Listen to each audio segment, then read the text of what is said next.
ओम ब्रह्म सत्यम।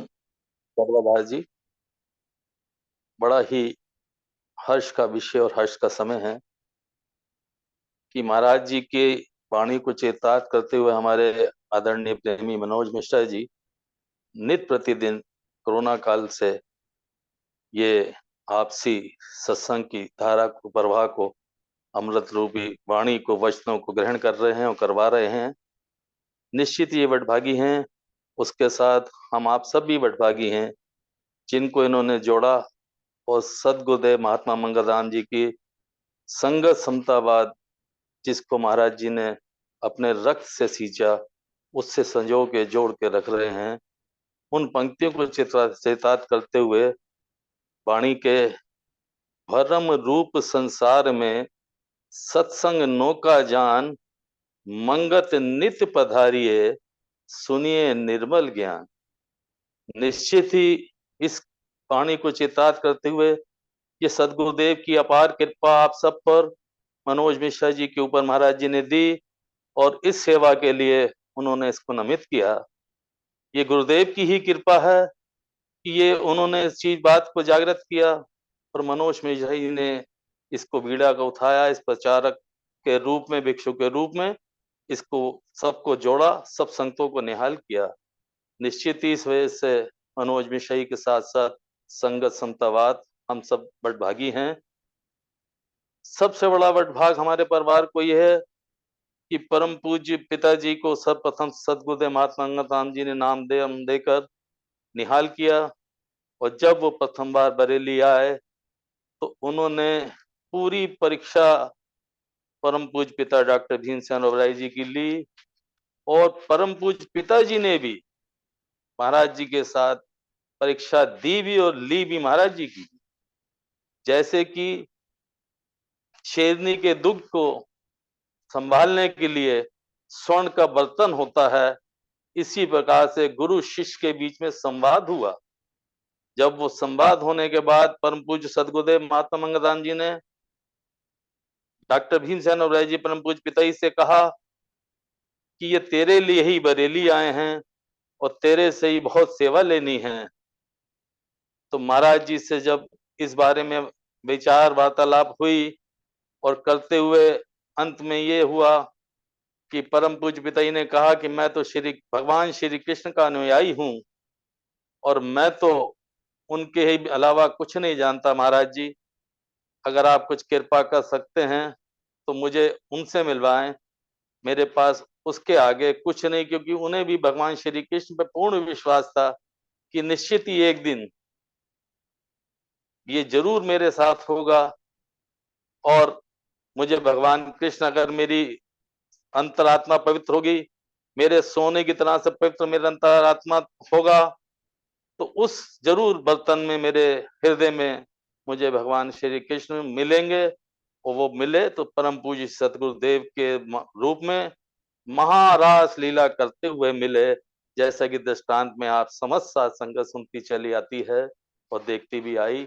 और महाराज जी ने जब उनसे कहा कि तेरे सामने कृष्ण बैठा है, वो तुझे कह रहा तुझे नहीं दिख रहा, तो परम पूज्य पिताजी ने उनसे माफी मांगी कि मुझसे कुछ गलती होगी, लेकिन मुझे अभी उन आंखों से, मेरी आंखों में जो प्यास है वो नहीं तृप्त हो रही है। जब तक साक्षात नहीं दर्शन मिलेंगे तो मैं नहीं उस चीज को ग्रहण कर सकूंगा। सदगुरुदेव ने उस समय, जिस समय जहां बरेली में घना जंगल था, दिन में भी व्यक्ति जाने में घबराता था, तो अमृत वेले का समय दिया कि जब तुझे साक्षात कृष्ण सामने तेरे बैठा तुझसे बात कर रहा है, नहीं दिख रहा, तुझे इतना भरोसा है, तो परीक्षा के रूप में गुरु ने शिष्य को देखा कि वो जो दिन में उस जंगल में कोई नहीं जाना चाह रहा, ये प्रातः काल को अमृत बेला में देखूं, जहां सड़कें नहीं, रास्ता नहीं, घने जंगल में ही पहुंचता है या नहीं पहुंचता।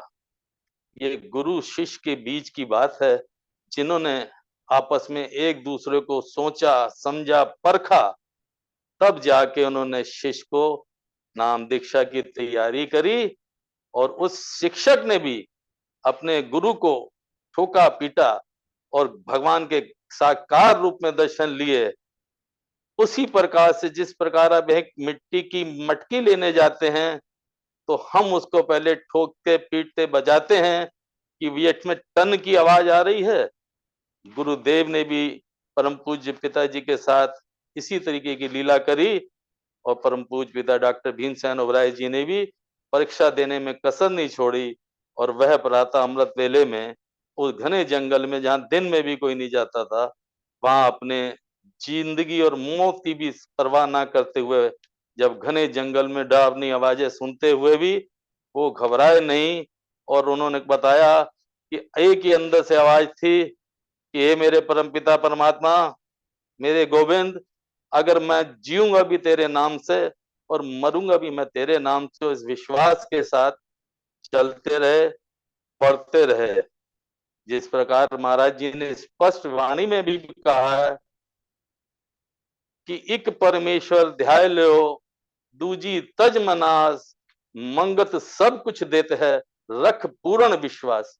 परम पूज्य पिताजी ने वो विश्वास रखा कि मुझे अगर भगवान कृष्ण पे भरोसा था और सदगुरु ने अगर मुझे किसी संत ने फकीर ने पीर ने बुलाया है मुझे तो मैं जाऊंगा भी कन्हैया तेरे नाम पे, जीऊंगा भी तेरे नाम पे और मरूंगा भी तेरे नाम पे। अगर मुझे कोई जानवर शिकार भी मुझ पे कर लेगा मुझे कोई गम नहीं होगा, शायद तू मुझे मिल जाए।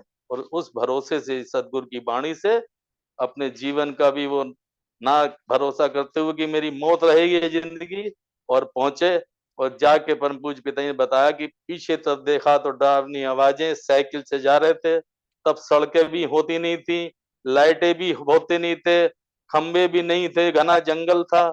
जब उन्होंने चलते हुए साइकिल से देखा डरावनी आवाजें, चिंगाड़ने की आवाजें, लेकिन उनका विश्वास अटल था कि ये पीर, ये फकीर, ये सदगुरु मुझ पे कुछ कर्म करेगा जो इसलिए मुझे परीक्षा के लिए बुलाया है। तो वो सच्चे शिष्य के नाते उन्होंने उसका एग्जाम दिया, इम्तिहान दिया, जिसकी वजह से परम पूज्य सदगुरुदेव महाराज की अपार कृपा उन पे हुई। और जब वह पहुंचे तो एक तरफ देखते हैं चिंगाड़ने की आवाजें दहशते, जैसे ही वो बताते थे कि दाहिने तरफ को देखा तो विराट सुनहरी लाइटें, चमकीली लाइटें, चमकती चांदनी है। और वो बोले मैं साइकिल से गिर गया और गिर के जब मैं दौड़ के भागा तो मैंने दूसरी तरफ देखा भगवान श्री कृष्ण विराट रूप में रास लीला कर रहे हैं। तो शिष्य का विश्वास था और वो सोने के पवित्र बर्तन की तरह हृदय था। जैसी उनकी सदगुरुदेव की करनी थी वही कथनी थी, बिल्कुल उसी प्रकार से परम पूज्य पिताजी ने भी उसको गुरुदेव की आज्ञा को धारण करा। और जब जैसी जाके देखा तो प्रभु श्री कृष्ण के विराट रूप में गुरुदेव पिताजी ने गुरुदेव के चरणों नतमस्तक किया। और ये कि मेरे सामने श्री कृष्ण हैं और कृष्ण पिताजी बताते थे। तो जब सदगुरुदेव भगवान श्री कृष्ण ने मुझसे पूछा कि तू मुझ पे इतना भरोसा करता है, इस प्रकार से भरोसा करता है, बता तू क्या चाहता है, अब तो मैं तेरे सामने खड़ा हुआ हूं। तो उन्होंने कहा प्रभु एक ही चीज मांग सकता हूं, आपका दर न छूटे, जिस सदगुरु ने दिया आपका रास्ता उसका लड़ ना छूटे, गुरु गोविंद दाऊ खड़े काके लागू पाए, बलिहारी गुरु आपने गोविंद दियो मिलाए। इन पंक्तियों को चेतार्थ करते हुए परम पूज्य पिताजी ने सदगुरुदेव महाराज जी से प्रार्थना की और ये कहा कि प्रभु आप तो मिल गए लेकिन वो मुझे सदगुरु कैसे मिलेगा जिसने आप तक से मिलवाया। तब तक पिताजी अनभिज्ञ थे, उन्हें नहीं मालूम था कि जो महाराज जी ने पहले फरमाया था कि तेरे सामने कृष्ण बैठा है, लेकिन तब उन्हें विश्वास और आंखों में पर्दा था और उस पर्दे को हटाने के लिए महाराज जी ने ये समझ के कि ये साफ सुथरा बर्तन, पवित्र पावन हृदय एक सोने के तरह जिस तरह दूध से नहीं कर रखा गया, इसमें अगर इस कृष्ण को भी रखा जाएगा तो इतना पवित्र हृदय था, हमें आपको भी उस हृदय को पवित्र करके परम पूज सदगुरुदेव की वाणी वचनों पे विश्वास करके अगर भरोसा करेंगे तो वो दिन दूर नहीं होंगे हमारे आपके लिए भी कि सदगुरुदेव हम पे जो निरंतर कृपा करते आ रहे हैं और उसमें करने में कोई कोताही रहेगी और जब महाराज जी से सदगुरु भगवान श्री कृष्ण के रूप में उन्होंने कहा, तो उन्होंने कहा, जब गुरु गोविंद सिंह के वाक्य पढ़ के उन्होंने कहा और कि मुझे आपका डर और उसका लड़ना छूटे, तो जब हाथ लगाया और गले से जैसे ही वो उठ के बैठे तो देखा सदगुरुदेव महाराज समाधिस्थ थे और वहां कुछ भी नहीं, सिर्फ सदगुरुदेव।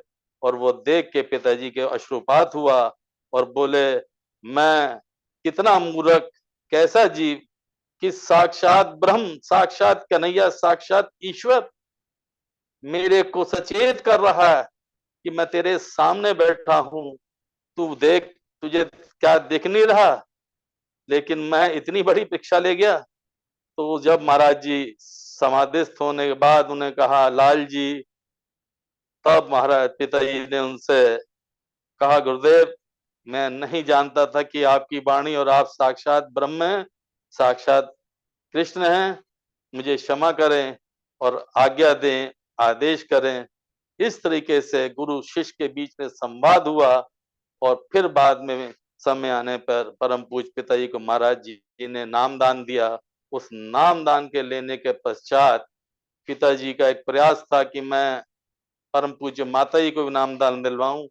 तो जब परम पूज्य पिताजी ने परम पूज्य सदगुरुदेव महात्मा मंगलराम जी से प्रार्थना की, तो महाराज जी ने एक ही शब्द कहा, लाल जी, जब तेरा समय आया था तेरे पास खुद चल कर आए थे, जब उसका समय होगा तो उन्हें भी मिल जाएगा। क्योंकि उनका एक ही उद्देश्य था कि औलाद पैदा करनी बड़ी आसान है, नाम दान देना बहुत आसान है, पर उसको संभालना बहुत कठिन है।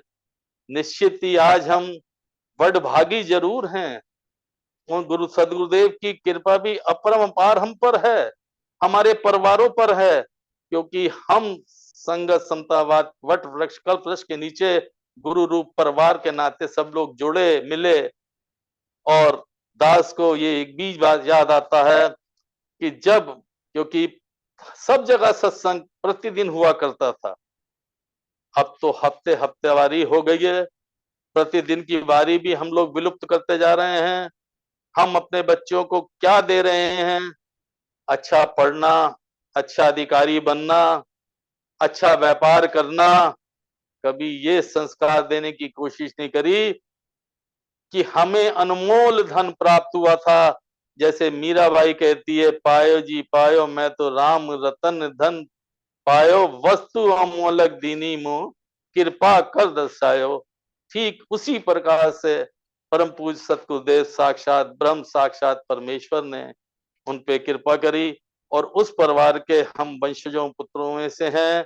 और क्या हम उनके रस चलते हुए मार्ग पर हम चल रहे हैं? ये हमें सोचना पड़ेगा, समझना पड़ेगा, चिंतन करना पड़ेगा और उस पे मनन करना पड़ेगा। क्योंकि महाराज जी के सब लालों ने और उन्होंने चिंतन मनन करके अपने जीवन रूपी नैया को पार किया और आखिरी समय भी उनको प्राप्त किया। मुझे वो समय भी याद आता है कि जिस समय बरेली में 1998 में पार्लियामेंट के चुनाव थे और उस चुनाव की वजह से, क्योंकि आखिरी सप्ताह बरेली संगत के लिए महाराज जी के समय से इस सम्मेलन का सुनिश्चित था, जो कि इस बार भी संगत ने चेंज किया और 10 और 11 फरवरी को बरेली में सम्मेलन किया एग्जाम करके। और उस समय प्रथम बार 1998 चुनाव की वजह से तारीख चेंज करी गई थी और 14-15 फरवरी को सम्मेलन हुआ था और समस्त सात संगतों के परम पूज्य पिताजी ने दर्शन किए। और जब दास रात को दास की सेवा रहती थी, उस समय में दास को याद है कि सारे बुजुर्ग जितने संगत के संगत संतावाद के प्रेमी हिंदुस्तान भर के थे, वो एक दूसरी जगह पहुंचते थे और महाराज जी के उस आदेश का पालन किया करते थे कि संगत समतावाद का जो वार्षिक सम्मेलन है, उसके लिए महाराज जी के स्पष्ट चेतावनी और संदेश है कि समस्त जरूरी कार्य छोड़कर संगत समतावाद के वार्षिक सम्मेलन में पहुंचना लाजमी शब्द था।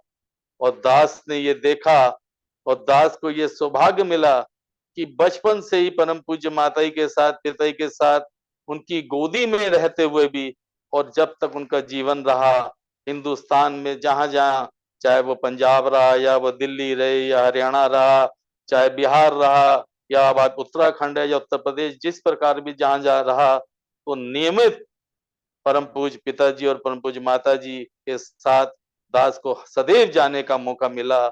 और दास ने वो अथाह प्रेम पाया, वो अथाह सागर देखा कि वही सागर में डूबा हुआ, उसी की घाघर में दास गोते खा रहा है। दास की कोई समर्थ नहीं है आपके सामने कोई विचार प्रकट कर सके, लेकिन ये सौभाग्य है, ये परम पूज्य पिताजी की सदगुरुदेव की अपार कृपा है जो दास आपसे विचारों पे बात कर रहा है। ये निश्चित ही ये सदगुरु की अपार अपरंपार कृपा तभी है, वो माता पिता के आशीर्वाद से ही मिलती है, अन्यथा नहीं मिलती। क्योंकि परम पूज्य सदगुरुदेव महात्मा मंगलराम जी ने स्वयं भी रावलपिंडी से जब अपने हिंदुस्तान के लिए आए, जब तक उनका परिवार माता पिता रहे तब तक उन्होंने भी घर नहीं छोड़ा। और जब उसके बाद आए तो हिंदुस्तान में आने के बाद उनके परिवार के लोग आए और उन्होंने कहा कि मंगत तू यहाँ है, तेरा जमीन का हिस्सा बांट, घर बाहर का ये है। तो महाराज जी ने कहा किसका हिस्सा किसका बांट। अब महाराज जी ने कहा मेरा मुझे कुछ नहीं चाहिए, और महाराज जी ने हस्ताक्षर कर दिए।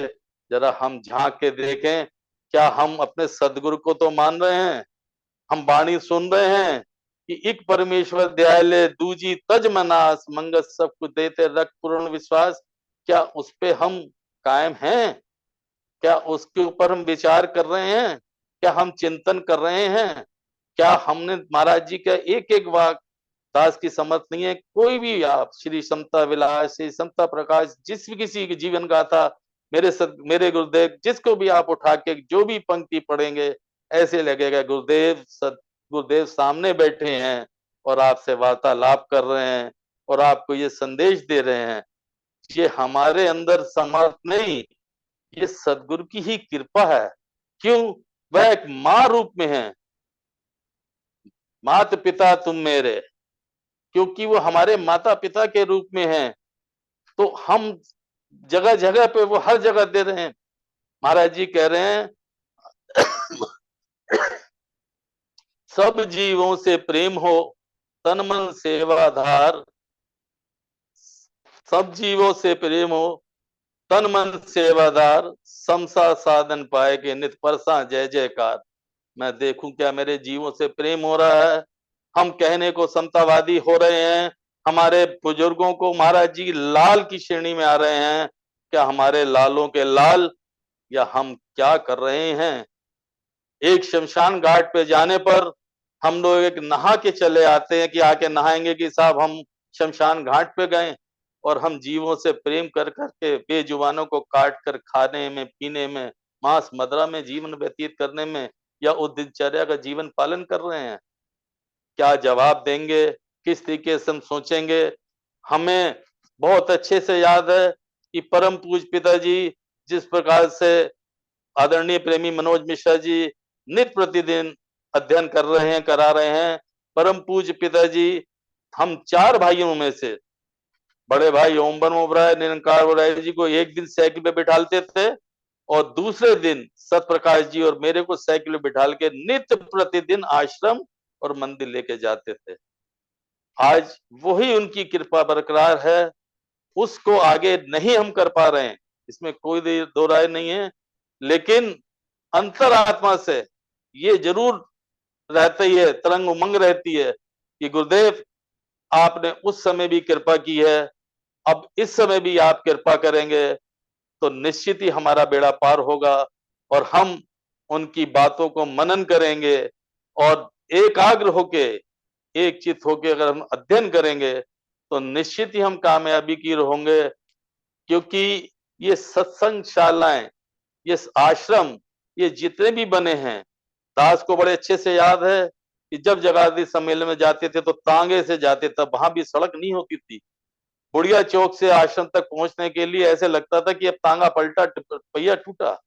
लेकिन भगत बनारसी दास जी, गंगा शरण जी गेट पे खड़े होते थे, ओम ब्रह्म सत्यम सर्वदार की आवाज गेट से लगती थी, तो जो संगत होती थी और आके ऐसे गले मिलती थी, अश्रुपात होती थी। ये गुरु की कृपा है, ये प्रेम था। क्या अब हम देखें ये प्रेम है? दास पुनः फिर आपसे अनुरोध कर रहा है कि उस समय सब उस समय के जो प्रेमी या बुजुर्ग माताएं या उनके लाल हमारी तरह होंगे, तो प्रत्येक सत्संगशाला के बाहर और आश्रम में एक जो है समता की तालीम के 10 नियमों का बोर्ड लगा रहा करता था। और उस जमाने में फ्लैक्स नहीं होते और लोहे का बोर्ड होता था। हमें उस पे विचार करना पड़ेगा सारी संगतों को, और उसको लाके हमें समक्ष सब जगह लगवाना पड़ेगा पुनः। क्यों? कि हमारी संगतों में अगर हम लोगों में प्रेम की अगर दूर हो रहा है, इसलिए क्योंकि सदगुरुदेव महाराज से याद कर पल में भी आपने पढ़ा, स्मरण करा होगा, भगत बनारसी दास जी ने उनसे प्रश्न किया और प्रश्न करके उनसे ये पूछा कि महाराज जी आपका सदगुरु कौन है? देखिए यहां भी गुरु शिष्य का संवाद हो रहा है। देखिए यहां भी जो उनकी वाणी को संग्रह कर रहे हैं, लिख रहे हैं, उनके मन में भी संशय है, और वो संशय को दूर करने कह रहे हैं कि महाराज जी आपका गुरु सदगुरु कौन है? महाराज जी जवाब दे रहे हैं, इनका सदगुरु परमेश्वर है। 3 वर्ष की आयु से इनको यही लो लगी है, लेकिन सांसारिक यात्रा की वजह से, सांसारिक लोगों की वजह से ये उस चीज को नहीं रहते। 8 जीवन बाद, ये चीजों के जन्मों के बाद ये पूंजी संजोई हुई है, और हमें ये अनमोल जीवन 84 लाख जोनी में अब मिला है। अगले जन्म का पता नहीं कि मैं किस गंदी नाली का कीड़ा बनूंगा या मैं किस श्रेणी में जाऊंगा, लेकिन अगर मुझे ये अनमोल धन प्राप्त है और निस्वार्थ मिला हुआ है और बिना किसी रुपए पैसे के मिला हुआ है, इसलिए हमारे पास इसकी कोई चिंता की नहीं है। वरना जरा सी खांसी जुकाम होती है, तुम देखते हैं बड़े से अच्छा अच्छा डॉक्टर या अस्पताल या जो टेस्ट हैं या ब्रांडेड दवाइयां लेंगे कि हम सही हो जाएं, क्योंकि वहां हमारा पैसा लग रहा है और लाइन में लगे हुए हैं। और यहाँ सदगुरुदेव अपार कृपा हम सब पे करते चले आ रहे हैं, और हम कहाँ जी रहे हैं। और वो साक्षात ब्रह्म जो कह रहा है, जो जिसको हमेशा निमाणा, कभी आप उनको नतमस्तक होने लगे, पैर छूने लगे, माथा टेकने लगे, तो वो पहले ही गले हृदय से लगा लेते थे। कभी उन्होंने किसी को पैर छूने या पैर दबाने नहीं दिया।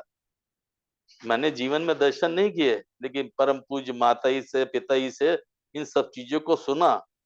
क्योंकि हमें समता की तालीम के वो 10 नियम अब याद ही नहीं है, अब देखने को कहीं नहीं मिल रहे हैं। जब तक हमें ये नहीं मिलेंगे, आने वाली हमारी नई संकेत तो बढ़ रही हैं, लेकिन प्रेम अलाप विलाप विलुप्त होता जा रहा है।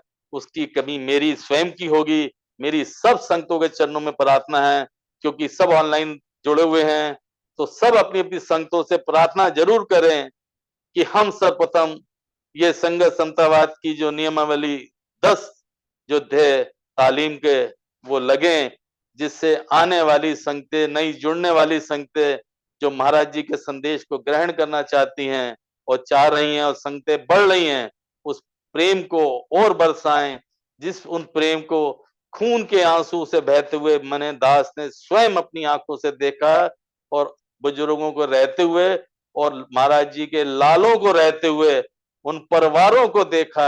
मिलते थे तो मिलते ही तड़पते थे, और बिछड़न को यूं तड़पते थे कि गुरुदेव कृपा करना, फिर सत्संग सम्मेलन में हाजिरी दिलवाना, ऐसी प्रकार से प्रेम बढ़ाना।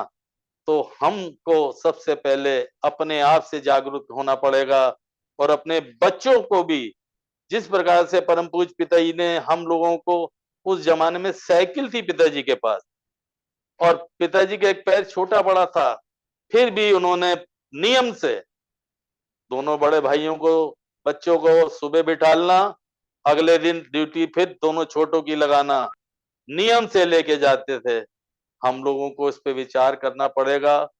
जिस प्रकार से प्रेमी जी, आदरणीय मनोज मिश्रा जी प्रचारक के रूप में महाराज जी की महक फुलवारी को बढ़ा रहे हैं, तो हमारा आपका भी इसको देखते हुए दायित्व बनता है कि हम लोग महाराज जी की इस शिक्षा को, जो साक्षात ब्रह्म के द्वारा दी गई है, हम अपने बच्चों को जरूर दें। और ये तालीम, और उनके साथ ये भी कहें कि बच्चों, हमसे भी बहुत त्रुटियां हुई होंगी और तुमसे भी हुई होंगी। अब इन व्यसनों से बचो, खाने पीने से बचो और सत मार्ग की ओर चलो, जिसके लिए ये अनमोल जीवन मिला है, जिसके लिए पार ब्रह्म परमेश्वर साक्षात हमारे परिवारों को, हमारे बुजुर्गों को मिला है। उस अनमोल धन को लेके हम आगे की ओर बढ़ेंगे तो निश्चित ही सदगुरुदेव कृपा कर रहे हैं। और मुझे तो अपना पता है, मुझ जैसे नालायक किसी लायक नहीं था कि मैं कभी आपको लेकर सामने कुछ विचार रख सकूं इस टूटी वाणी से। लेकिन गुरुदेव अपार कृपा कर देते हैं, क्या कह देते हैं, कैसे करवा देते हैं, ये नहीं पता। गुरु नानक देव जी कह रहे हैं, नानक नाम जहाज है, चढ़े सो उतरे पार। और महाराज जी ने भी नियम दे के बाद में 5वें नियम में सिमरन को कहा। सब जगह एक ही बाणी बात आ रही है। गुरु नानक देव जी से एक बार प्रश्न किया गया कि गुरु नानक देव जी, आप भी साक्षात ब्रह्म हैं, साक्षात गुरु हैं, लिविंग गुरु हैं, आप धरती पे बैठे हुए हैं। तो उन्होंने इतना सुंदर उत्तर दिया कि बेटा, जो धरती पे बैठता है वो कभी गिरता नहीं है। और आप देखिए, साक्षात ब्रह्म गुरु नानक देव जी वाणी में कह रहे हैं कि जो धरती पे बैठा हूं, मैं इसलिए धरती पे बैठा हूं कि मैं गिरूंगा नहीं। और परम पूज्य सदगुरुदेव महात्मा मंगलराम जी ने भी सारा जीवन धरती पे बैठ के अभ्यास से, सिमरन के करके ही हम लोगों को दिया है। ये संतों की वाणी, ये सदगुरु की वाणी हम लोगों को मिल रही है। ये अपार कृपा है उनकी हम पर। और इस प्रकार से हमारा व्यक्तिगत दायित्व बनता है, इसकी शुरुआत मुझे खुद से करनी चाहिए कि मैं भी प्रयास करूं सब प्रेमियों की तरफ से। और जिस प्रकार से मनोज मिश्र जी ने इस घड़ी को बढ़ाया है, झड़ी को लगाया है, तो हम लोग भी सब लोग मिलें। और इसी क्रम में बरेली सम्मेलन जो आ रहा है, वो 10 और 11 फरवरी का आपके चरणों में प्रार्थना है। समस्त साध संगत हाजिर हो। और दास से कोई कमी रह गई हो तो दास क्षमा प्रार्थी है। जो अच्छा लगा वो सदगुरु का प्रसाद है। ओम ब्रह्म सत्यम सर्वाधार।